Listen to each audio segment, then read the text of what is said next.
Hello and welcome to Dan Turismo. I am Dan. Now, before we get started today, I need to clean up a couple of things from the last video. Firstly, I kept referring to the Venturi Atlantique as having a Renault engine. I was wrong about that. It's a Renault gearbox, but it is a PSA engine, so it's a little bit weird in that front. The second thing was also about the Venturi, and I asked the question whether the horsepower figure, let me show you, of 210 horsepower was correct for the model. And I was right, it is incorrect. As far as I can work out, there were three versions of the Atlantique. The first two came out in sort of the early mid-90s. There was a naturally aspirated version and a turbocharged version. Now the turbocharged version had 280 horsepower, the naturally aspirated had 210, as it's listed on the game here. Then the company had a slight wobble. I think there was a change of ownership, and they revamped the Atlantique. And they released it as the bi-turbo, as listed here, Atlantique 300 bi-turbo, and that had over 300 horsepower. So as you can see, the game's clearly wrong. You know, this is Atlantique bi-turbo, but it's got the power of the early naturally aspirated version, which doesn't even look the same as that. And it should have over 300. Now, I did question whether I could sort of open up the rules to allow me to upgrade it a bit and give it the power it should have had, because firstly, the game is cheating me a bit in that front, because it's a bit of a, well, it's not really a glitch, is it? It's just an oversight, I think. And also because I was quite disappointed with the car. It's not as good as I'd hoped it would be, mainly because of the lack of power, which I really should have thought about when I was buying it. Maybe I wouldn't have done so. But if I did upgrade it, that opens up all kinds of loopholes, which, you know, I don't really want to go down that road. So I'm going to stick with the incorrect power.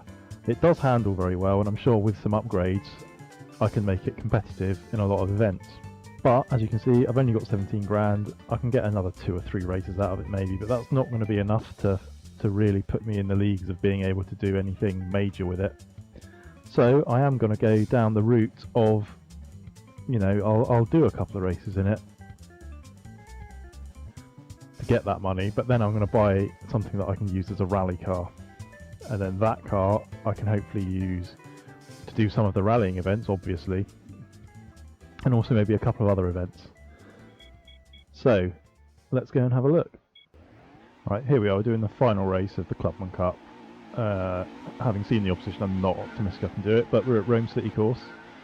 The full layout, and hopefully this car's good handling. Whoa, that was a much better start than I expected. Yeah, so hopefully we can win this. Yeah, so not as, if they're the sort of the low range chimeras ahead of me, then they probably have even got a whole lot more power than mine. POV6, yeah, I think they're probably looking at about 250 to 300 horsepower for the horsepower range of the opponents. But I am properly rambling now. I'm in a bit of a rambly mood today, so I apologise for that in advance. No, his TVRs are quick. Or is this just slow? Probably, because it's got the wrong power figure!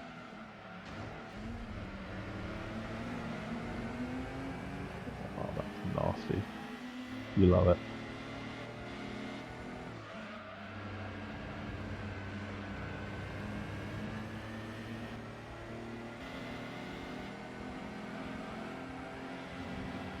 This really does handle nicely. This can do wonders. Yes, look, the game does list this as having a turbo. It's got the little boost gauge. It makes the little wastegate chirp when I lift off the throttle. Why is it listed wrong? I know there are glitches and quirks with this game, but that's quite a bad one.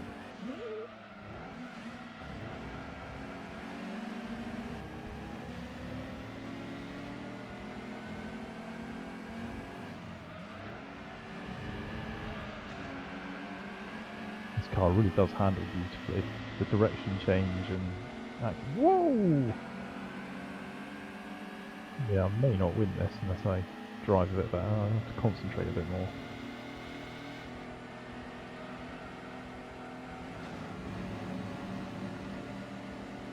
That was annoying.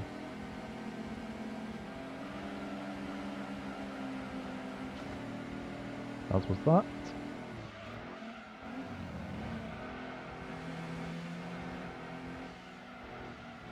that corner is so annoying. Take it well, and you think, oh, I could have gone faster around it. You go a bit faster around it, and it's like, oh god, I need to slow down way more. I'm sure there is an optimum line that I have yet to discover.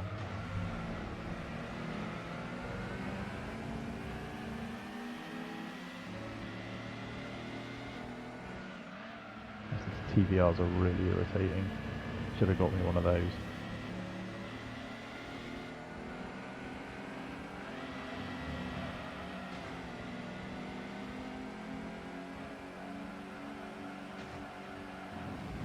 If I'm behind them at this stage, I may be able to sort of sneak a lunge, but I've taken the lead going against my own advice there.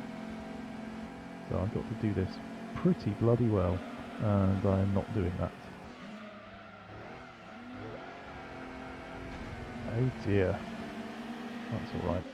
I may be able to...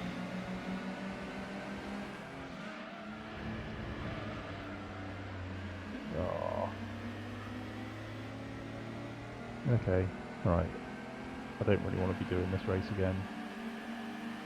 So we'll take that second place, which I probably should have won. And move on to something else.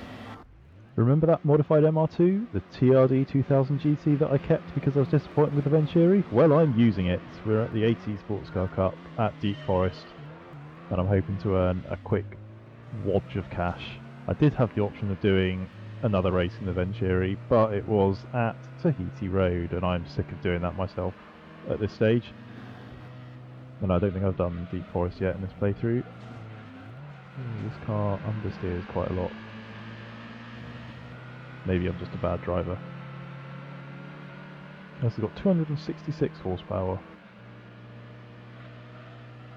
which makes it the most powerful car I've got, actually. Oh, that reminds me, I've got that Ford Taurus, haven't I? Which is really good. Maybe I could use that for some things. We'll see about that later.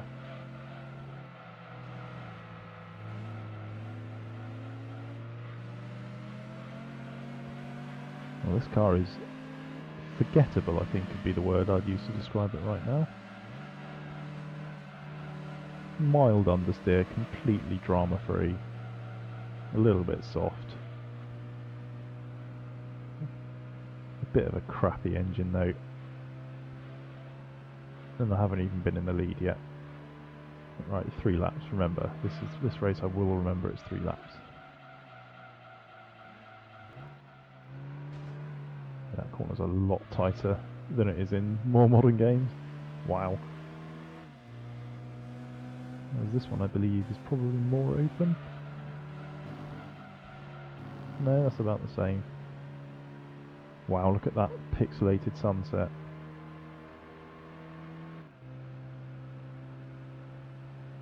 I did actually look to see if this car could have dirt tyres on, because I was kind of hoping I could use this as my rally car and make it into sort of a modern day, well, say 20, wow, 16, 17 years ago. I wouldn't say that's modern, but by the standards, like that.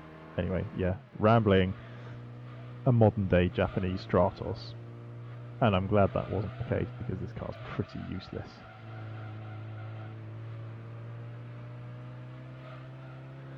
Oh, that makes me quite tempted to actually sell it.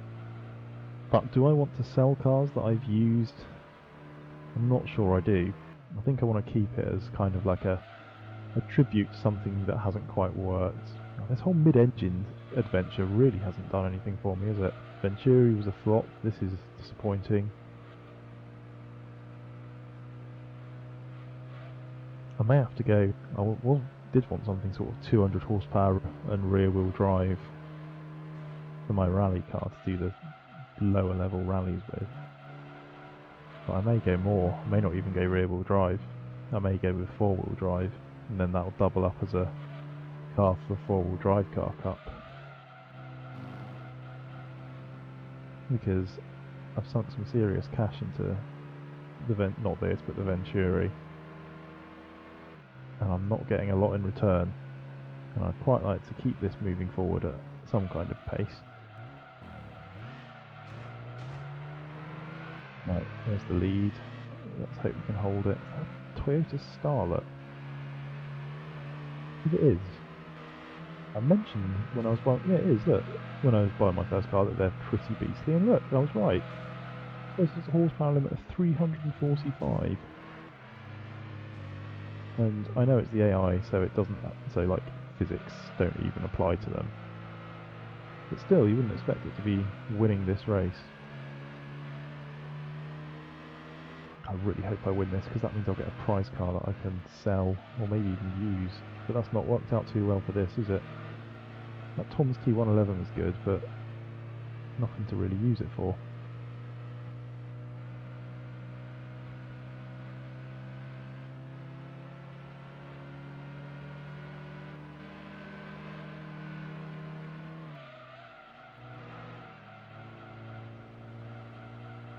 Oh, I did that quite well. Let's hope I can hold them off, and that they're not going to suddenly get really quick, because this isn't slow in a straight line, it just handles atrociously, and I've missed the apex. Oh, but the camber favoured the car. Wow. That might just be the biggest winning margin I've had yet.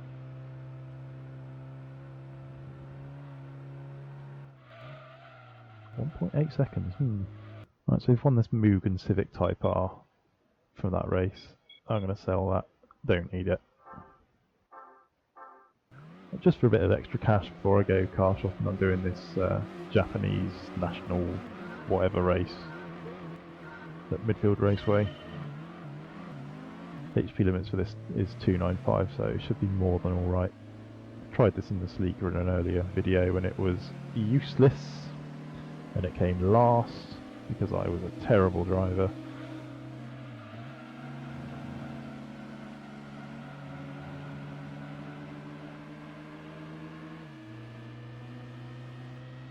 This car's quite deceptive actually, because that engine note is so dreary. It feels like you're not moving, but it actually shifts. It's the handling that's a little bit poor.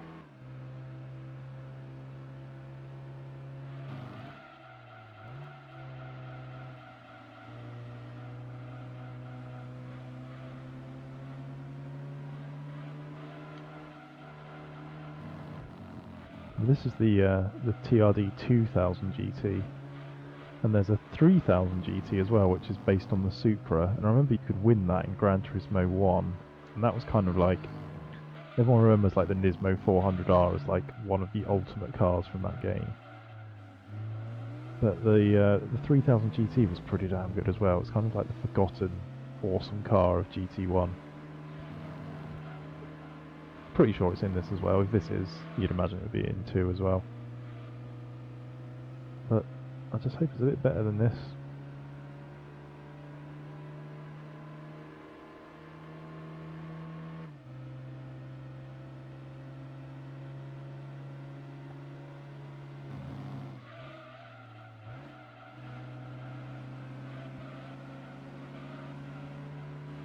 That was quite a nice bit of turn in there actually. Sometimes it seems to work well, others it's a bit frustrating.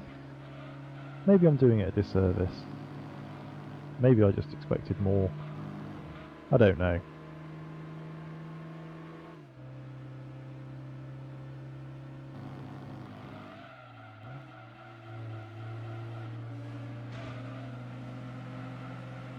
It's fine when you're on the throttle and you're shifting the weight to the rear, but when you're sort of, you're off throttle and it's not that great. You need the rear wheels spinning a little bit to sort of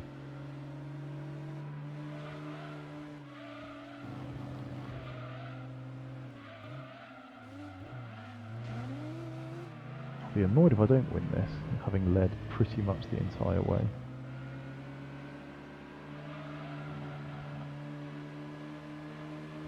There we go, hang on the inside, they take a ridiculous line, and assuming I'm quicker in a straight line than them, which I should be at least equal. Yeah, there he goes, but he's not going to get me, is he? Done! Right, that's an extra 5k. Let's go shopping! Right, so we're going to go Japanese, and I'm going to look in Nissan. I'm going to see if there's any sort of interesting skyline I can use. Oh, now that is tempting.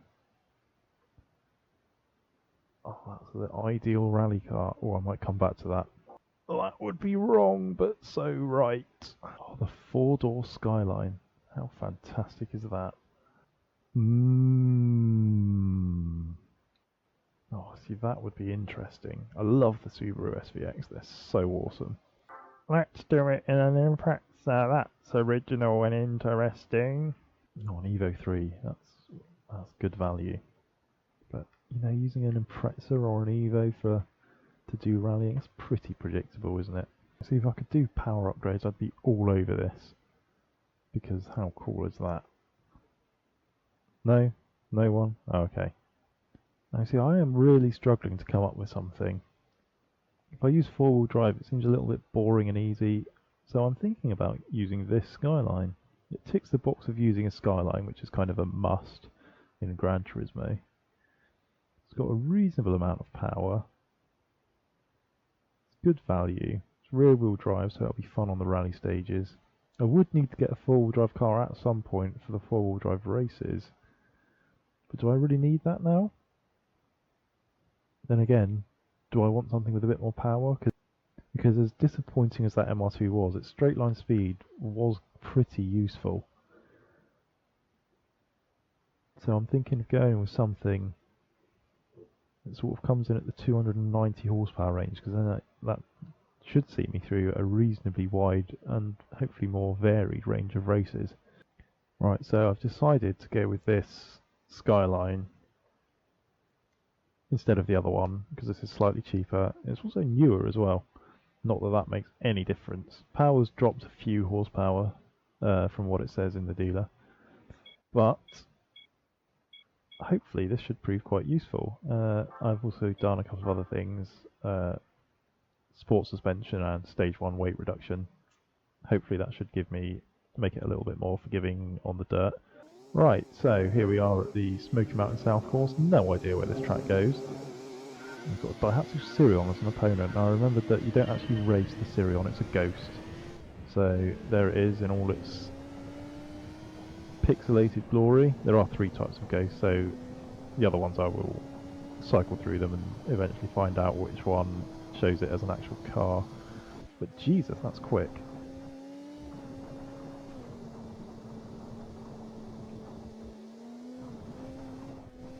I did not expect a Daihatsu Sirion to be that good. What have I done? Oh god. Handles nicely. I expected to lose ground off the start, but I did not expect to be completely unable to catch up to it like this.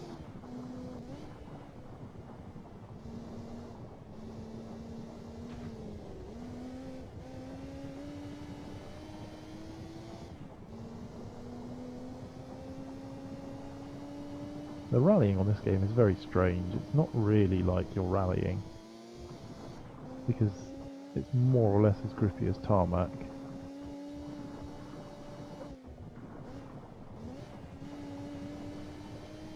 It just looks like the car is sliding. But wow, I really cannot catch it. And it's only one lap as well. Okay, well I'm going to need to come back much later with something much faster. I thought this would be a slam dunk, if I'm honest.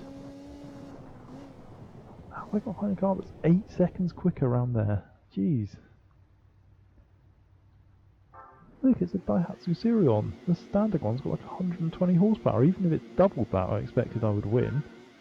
Right, so I'm trying one more. This time the opponent's a Citroen Saxo, and I'm hoping that because that's a front-wheel drive car, I can at least stay on terms with it.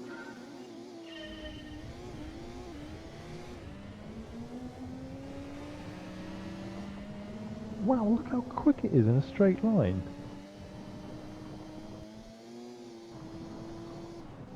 That's crazy. Yep, really did not expect this. Once again, I've spent all my money on something that's completely useless to me. Well, maybe I can do some other stuff with this. But what I've ended up with is something that's similar in power to the Taurus, slightly lighter, and rear-wheel drive. Basically, I've got 3 or 4 cars at the moment which are more or less exactly the same.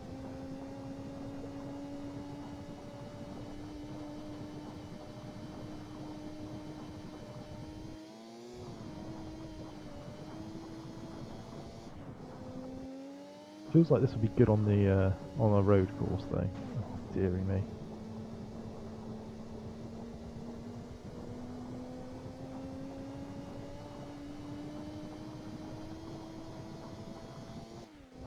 But what can I do it on?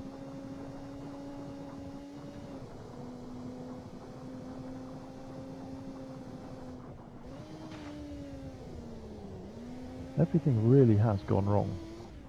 It's taken me a while to realise what the rear number plate says, but it's Nismo, but it looks like it says something like M13MU, because there are too many pixels. Yep, just distracting myself from the horror of what I've done. There is so little I can do. I've just gone for this wagon race at super speedway, even though the horsepower limit is 400. I'm not expecting to do well at all in this, but I just figured I'd have to try something. I'm hoping that for some reason the cars will be slower, and that if it's close I can just wall ride my way to victory and just get some of the money back. Well, I've got to the lead fairly easily, but whether or not it can stay there.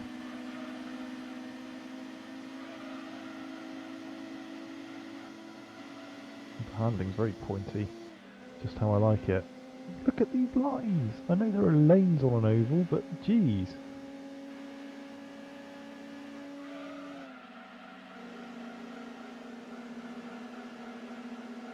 Maybe this is doable.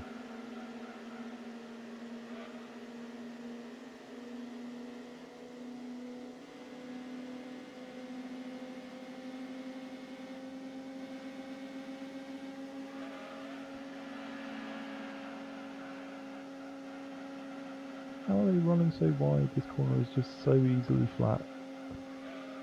He says, running wide and potentially hitting the wall. Nope, nailed it, knew what I was doing.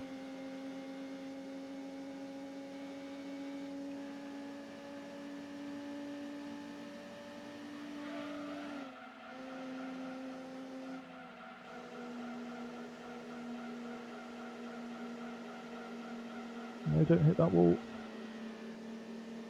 No, should still be okay. Oh well, that was a pleasant surprise, wasn't it?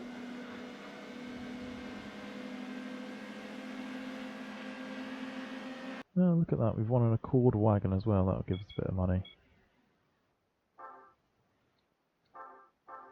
Right, now what I've done here is I've jumped in the Taurus, I'm doing the American National Race at Laguna Seca, and basically I'm just going to have a bit of a think about where I can go from here, because it seems quite clear to me that my preferred tactic of trying to get away with the lowest amount of power possible isn't really going to work. I could spend all my money on, you know, more and more upgrades and suspension change and things, but is that going to make it radically different?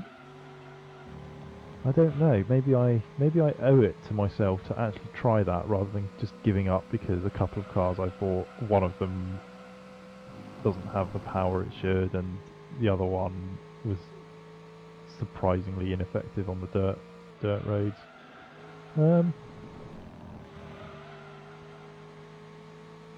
You see, my options are basically I've got three options. I can use the cars I've got, literally try and exhaust every possibility and or redo some races to build up some money again. I can upgrade something I've got, possibly that Skyline, because that felt quite good just from that one little go at Super Speedway. You know, plough a lot of money into that, see how far it takes me. Or I can take the money I get from this race and the other races I've done, do a couple more races, and then just buy the most powerful thing I can, just to progress in the game, really. No, I don't really want to do option one because I don't want to repeat stuff. You don't want to watch me repeat stuff. God, this Taurus is nice. Maybe I should be ploughing my money into this. Who knows? And also I want to use different cars. So that leaves me with option 2 and 3. Option 3 would be nice because it would be easy. I could win some cars, get some money, and then revert back to this tactic when I've got a bit more of a buffer. Whereas the second option is more true to the theme, a bit more challenging. But then I've challenged myself with the last couple of cars I've bought. You know, I turned down Imprezas and Skylines and everything, like proper Skylines, not real drive ones, to try and do it my way, and it hasn't worked. Do I want to give that one last try? Because I've only really done that with standard cars. I haven't done it. Oh, I don't know. I really don't know. I'm going to have to think about it before the next video. Not in the same way that I wasn't thinking about the track there. Oh, this is a good car. Oh, that was a fabulous victory. Right, so I said I was going to think about that and decide the next video, but I thought if I do that, I'll overthink it, and then I'll spend the first part of the video doing nothing while I'm deciding what to do. So I've got back in the Skyline because I'm taking a punt again, just based on that 1-2 speedway race. I think it's quite good. I'll show you what I've done. I've spent the 30 grand I had. I've done another stage of weight reduction, clutch, prop shaft, added a sports brake kit and the fully customised gearbox. And basically, I'm just going to hope I'm going to take it into something ridiculous, because I thought that wagon race was ridiculous and it did quite well. So I might see if I can't do those other two at the start of the next video. And we're just going to hope, because I'm going to stick with this. I don't just want to buy something massively powerful. I kind of want to feel like I've succeeded in my challenge rather than wussing out and taking the easy way. But yeah, that's it for this video. Oh wow, we've done a whole percent and a bit since last time. Brilliant. So yeah, if you're excited to see whether I'm nuts or whether I should have just given in, like and subscribe. Join us again next time. Dan out.